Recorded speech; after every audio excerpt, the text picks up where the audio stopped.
Hello out there and welcome.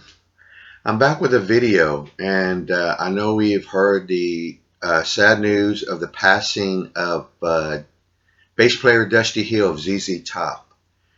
And I'm from Texas, and I'm a Texas guy, and I've always been a fan of the music and the band ZZ Top. They are in my, probably most likely in my top 10 favorite bands of all time. Billy Gibbons, awesome guitar player. Dusty Hill, rest in peace, awesome bass player.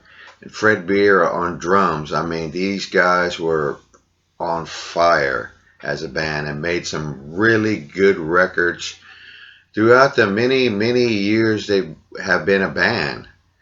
And one thing I do want to share is I've never seen them together.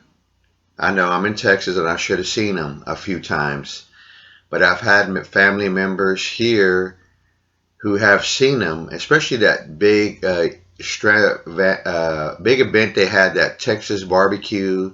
They had it here years ago near the University of Texas Longhorn football stadium. And we've heard stories about how great a show that was. And so I have seen Billy Gibbons play here in Austin, Texas.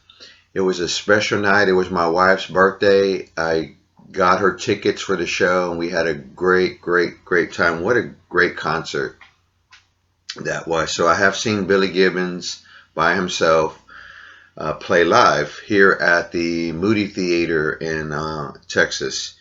So I want to show a few things, like this box set. Now, I'm not going to pull out every CD of it, but this one contains their albums from ZZ Top's first album all the way up to Recycler.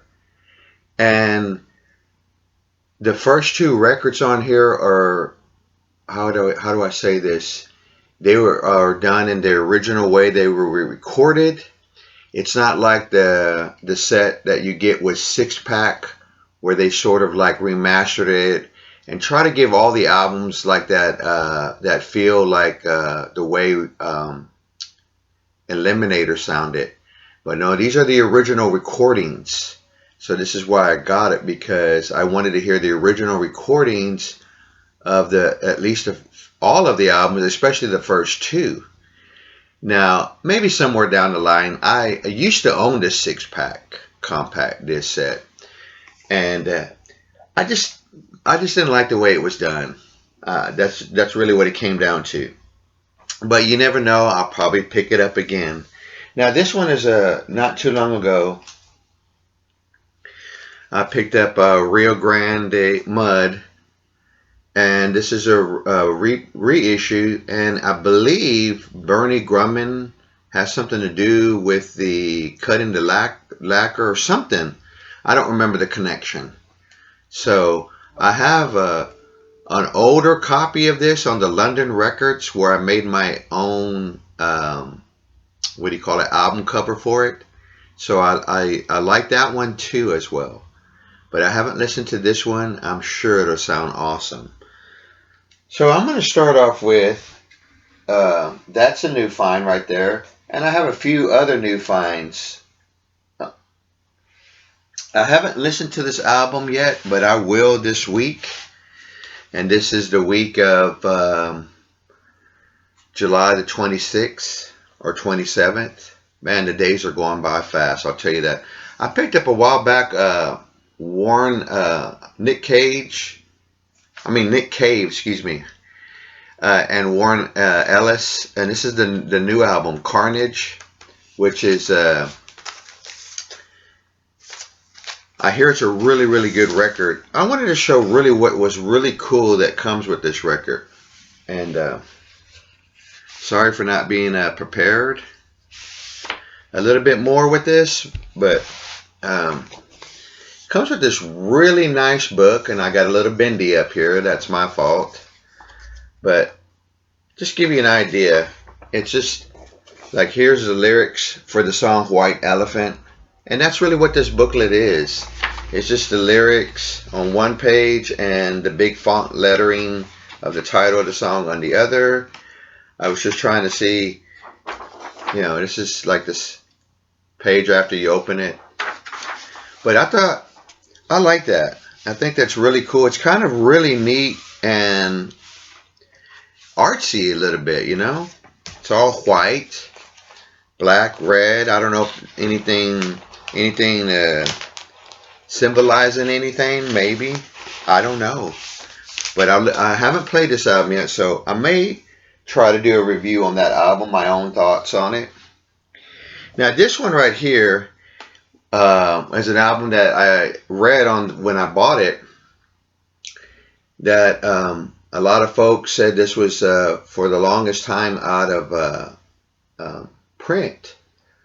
I was intrigued by reading all that. I didn't go out and listen to this on YouTube, but just reading. Sometimes the liner notes or the little hype sticker can also sell a person. So, this is British jazz. This is just a beautiful dark album from beginning to end. I love everything about it. Originally, the album says on here it came out in 2011, so this is a reissue of it in 2021. This is Greg Float Group. Dark is the Sun. And it has this, it has like this timepiece, and it just goes right into Dark is the Sun. And then it ends with timepiece too. So it has this really nice flow of jazz music. It's just a really beautiful dark jazz album. The escape fold. But I recommend it. It's one of my favorites of 2021. Okay, now my other find, and I haven't opened it up, but I did finally find, and I wanted the 2014 pressings of the Kiss albums because they sound really, really good. And I know maybe not everybody's favorite, but I like Psycho Circus. You can say whatever you want. It's not going to change my mind. It's not.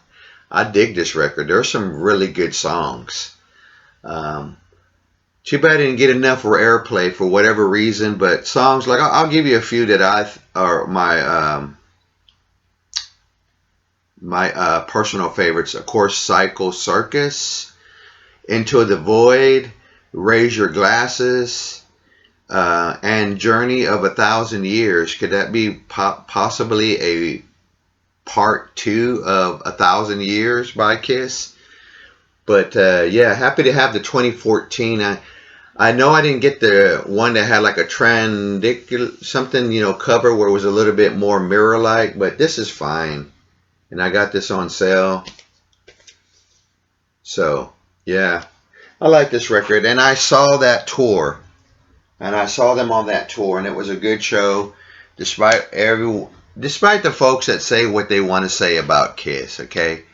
It's not going to change my mind. I've been a fan ever since I heard Destroyer.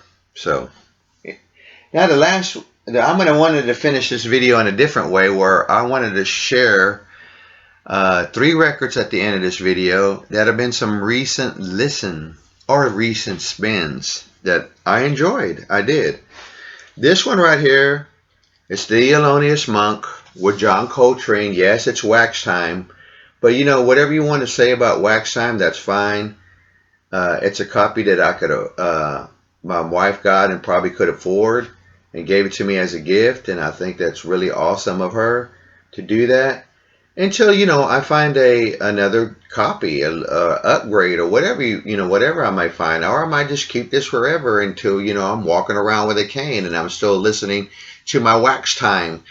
But I like this record. I'd kind of like to know if there's a book about this record or something. I mean, is this like an album where, like John Coltrane's, what is it? I can't think of the name of that album, but then I found out, The Gentle Side of John Coltrane, where it's really like a compilation. And for a while there, I thought it was like an album in his catalog.